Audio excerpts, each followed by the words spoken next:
So nanapunta karon diri sa Tukamak Resto Bar, located at Purok 7, Baslay, Dawin, Negros Oriental.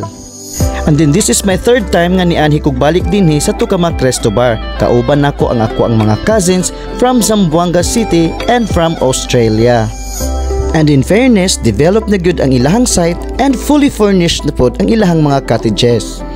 Ug ang nakanindot pod aning lugara kay bugnaw ug presko gyud kaayo ang hangin.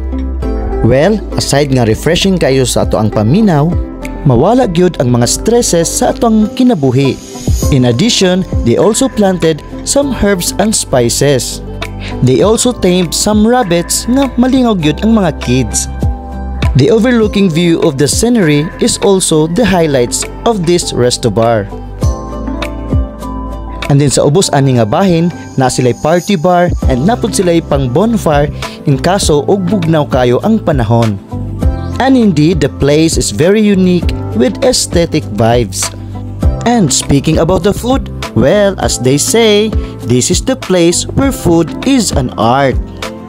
Yes, I could say it's a little bit pricey, but sulit na, lamian pa gyud tungod kay daghan man pud ang ilahang servings.